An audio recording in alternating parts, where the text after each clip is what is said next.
बच्चे को दिखाया जाता है जिसका नाम सरू है। सरू अपने बड़े भाई गुड्डू के साथ ट्रेन में कोयला चोरी कर रहा होता है। दरअसल ये लोग बहुत गरीब हैं, इन्हें अपनी गुजर बसर के लिए चोरी करनी पड़ती है। ये दोनों ट्रेन से बहुत सारा कोयला चोरी करते हैं और उस कोयले को एक दुकान में बेचने के लिए जाते हैं। उसी दुकान में जलेबियां भी बन रही होती है। सरू अपने बड़े भाई से कहता है कि मुझे जलेबी खानी है। उसका बड़ा भाई कहता है कि एक दिन मैं तुम्हें जलेबी जरूर खिलाऊंगा। उसके पास इतने पैसे नहीं है कि वो अपने छोटे भाई को जलेबियां खिला सके। सरू कहता है कि एक दिन हम दुकान की सारी जलेबियां खरीद लेंगे। अब कोयले के बदले में थोड़ा सा दूध दिया जाता है और ये दोनों भाई खेलते हुए अपने घर वापस पहुंच जाते हैं, जहाँ पर सरू और गुड्डू की एक छोटी बहन भी है।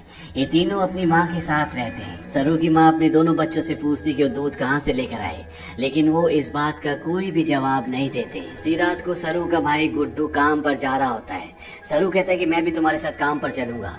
उसका भाई कहता है कि तुम मेरे साथ नहीं चल सकते क्योंकि काम पर बोरियां उठानी पड़ती है और इस काम के लिए तुम बहुत छोटे हो।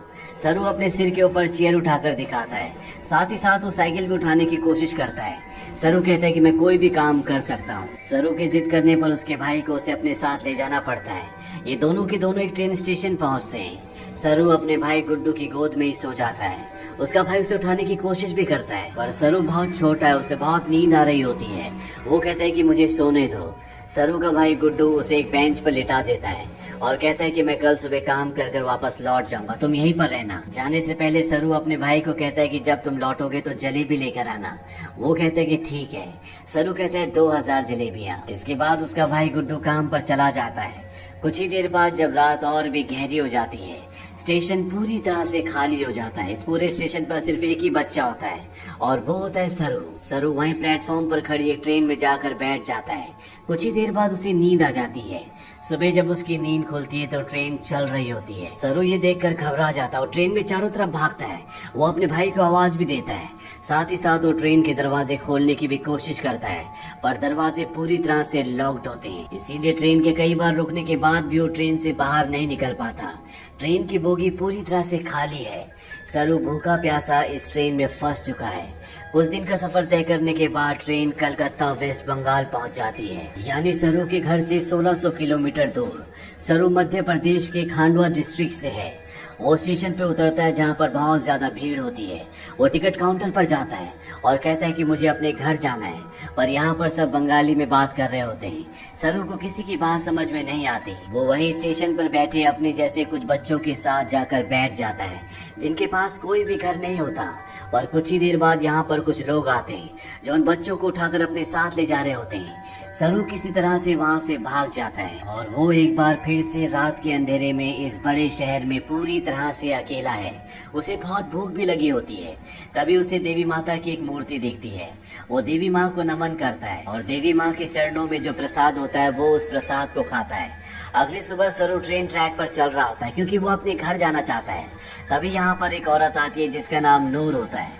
वो सरू से पूछती है कि तुम्हारा घर कहाँ है। वो कहता है कि गणेश तल्ले। ये मध्य प्रदेश में इतना छोटा गांव होता है जिसके बारे में किसी को कुछ नहीं पता होता। नूर उसे अपने घर ले जाती है, उसे खाना खिलाती है, नहलाती है।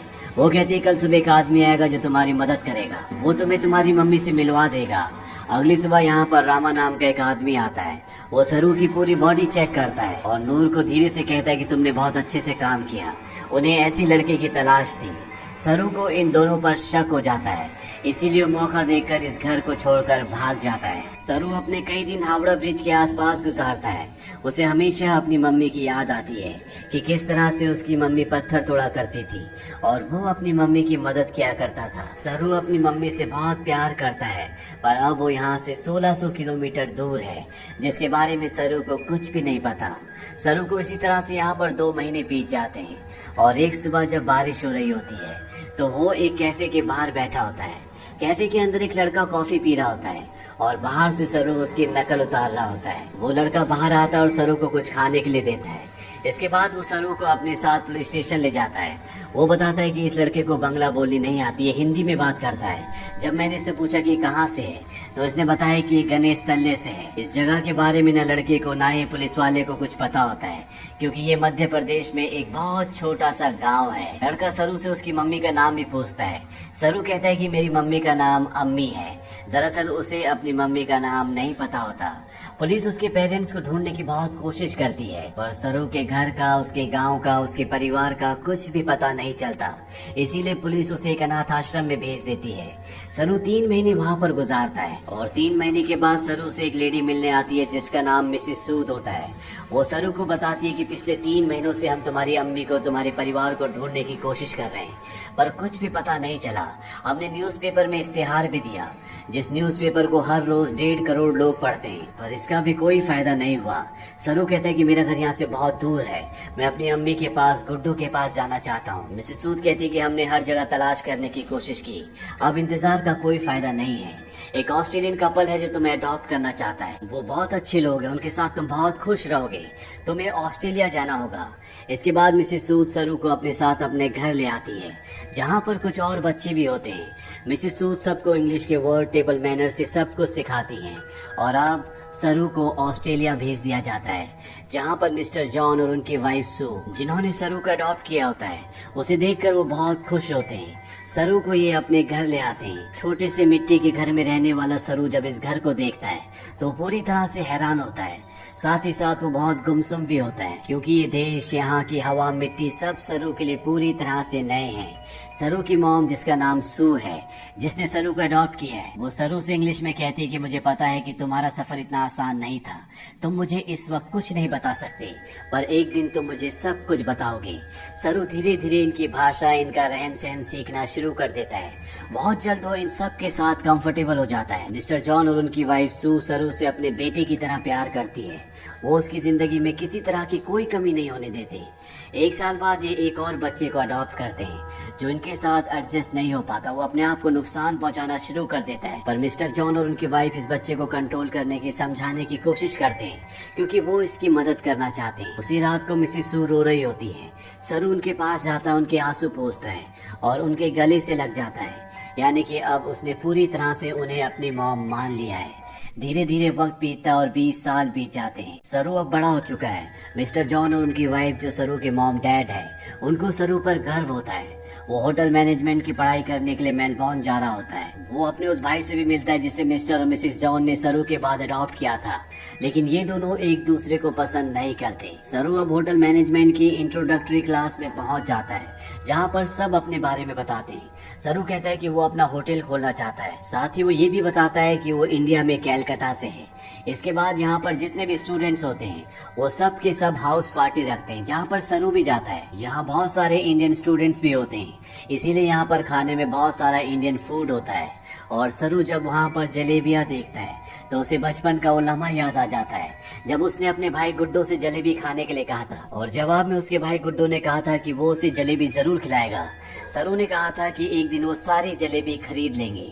सरू को जब ये लम्हा याद आता है तो उसकी आंखों में आंसू आ जाते हैं और वो अपने दोस्तों को बताता है कि वो कैलकाटा से नहीं है, वो किसी और जगह से है। बचपन में वो खो गया था, वो एक ट्रेन में बैठ गया था और जब ट्रेन रुकी तो वो कैलकाटा पहुंच गया था। यहाँ पर एक लड़का उससे पूछता है कि वो ट्रेन में कितने दिन तक था। सरू कहता है 2-3 दिन तक। वो लड़का उसके गांव का नाम पूछता है। सरू कहता है गणेश तले, लेकिन सरू को अब ये भी नहीं पता कि वो अपने गांव का नाम अच्छे से प्रोनाउंस कर पा रहा है कि नहीं, क्योंकि उसे हिंदी बोलनी नहीं आती। वो अब सिर्फ इंग्लिश बोल सकता है। यहाँ पर एक लड़का उससे कहता है कि कैलकाटा के हावड़ा ब्रिज से, जहाँ पर तुम बचपन में पहुंचे थे, अगर वहाँ से हम टाइम और ट्रेन की स्पीड को कैलकुलेट करें और वापस जाए तो हम तुम्हारे गाँव के आसपास की रेडियस में पहुँच सकते हैं। यहाँ पर एक लड़की उसे गूगल अर्थ के बारे में बताती है।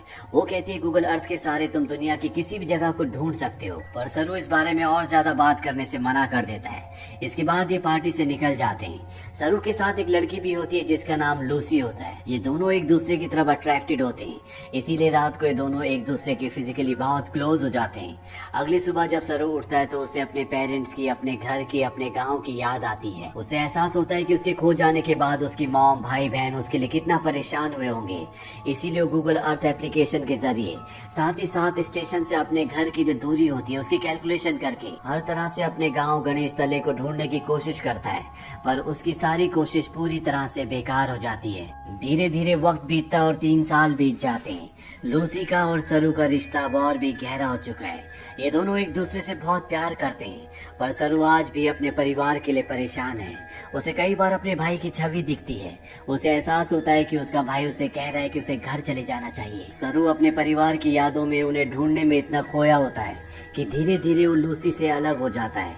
वो लूसी से कहता है कि तुम मुझसे बेहतर इंसान डिजर्व करती हो। लूसी और सरू अलग हो जाते हैं।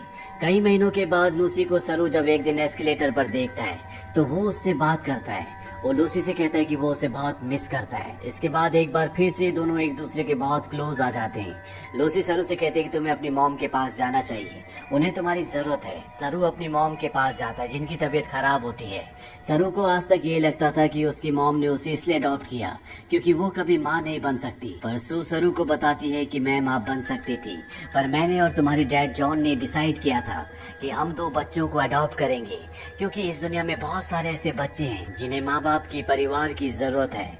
वो सरू को अपने बचपन का एक एक्सपीरियंस भी बताती है। वो कहती है कि मेरे डैड बहुत ज्यादा अल्कोहल पीते थे, वो एक अच्छे इंसान नहीं थे।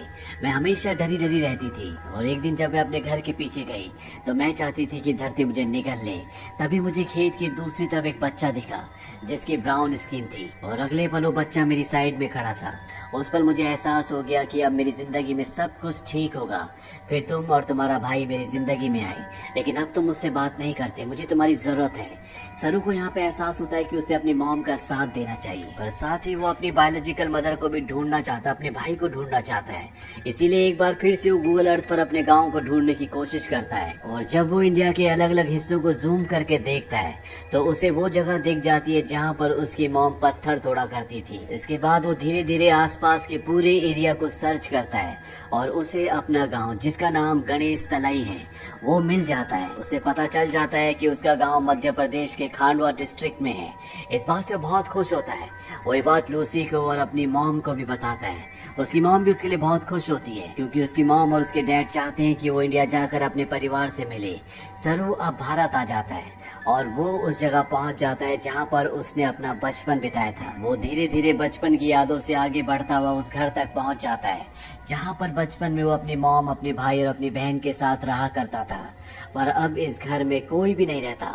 वो आस पड़ोस से पूछने की कोशिश भी करता है, पर उसकी भाषा किसी को भी समझ नहीं आती, और ना ही अब वो हिंदी समझ सकता है। तभी वहाँ पर एक आदमी आता है जिसे इंग्लिश आती है। सरू उसे अपने भाई का और अपनी बहन का नाम बताता है। उससे पूछता है कि जो परिवार पहले इस घर में रहता था अब वो कहाँ चला गया, पर वो आदमी उसकी बात का जवाब नहीं देता, वहाँ से चला जाता है। पर कुछ ही पलों के बाद वो लौट कर आता है और सरू को इशारा करता है।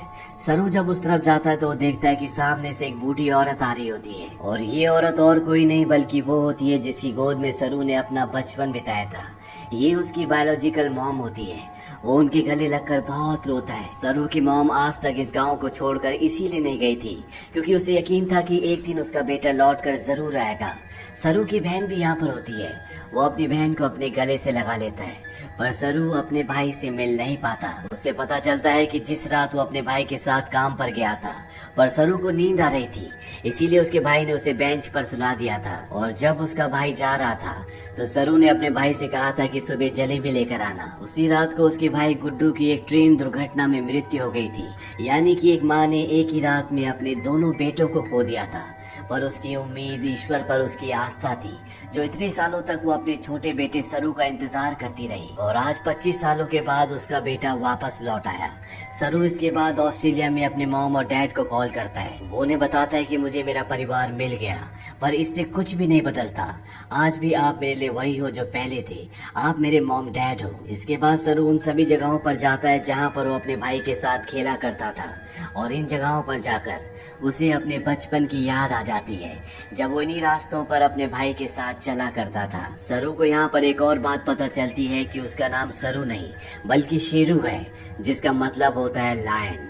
अंत में हमें कुछ रियल फुटेज दिखाई जाती है जिसमें सरू के वो माँ बाप जिन्होंने उसे अडॉप्ट किया था वो इंडिया आते हैं। इंडिया में सरू की जो असली बायोलॉजिकल मॉम होती है वो उन्हें अपने गले से लगा लेती है। तो ये थी सच्ची कहानी सरू की।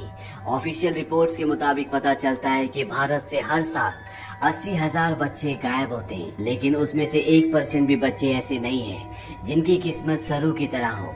इसीलिए इस पूरी कहानी, इस पूरी फिल्म के जो हीरो है वो और कोई नहीं बल्कि मिस्टर जॉन और उनकी वाइफ सू है, जो अपने बच्चे पैदा कर सकते थे, पर उन्होंने फैसला किया कि वो अपने बच्चे पैदा ना करके उन बच्चों को अडॉप्ट करेंगे जिनके पास घर नहीं है, ताकि उन्हें एक अच्छा घर मिल सके। अगर इस दुनिया में हर एक इंसान की सोच इसी तरह से हो जाए तो ये दुनिया स्वर्ग बन जाए। तो ये थी पूरी कहानी फिल्म लॉयन की।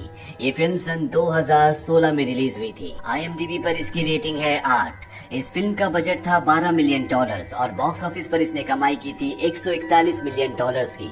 उम्मीद करते हैं कि ये कहानी आपको पसंद आई होगी।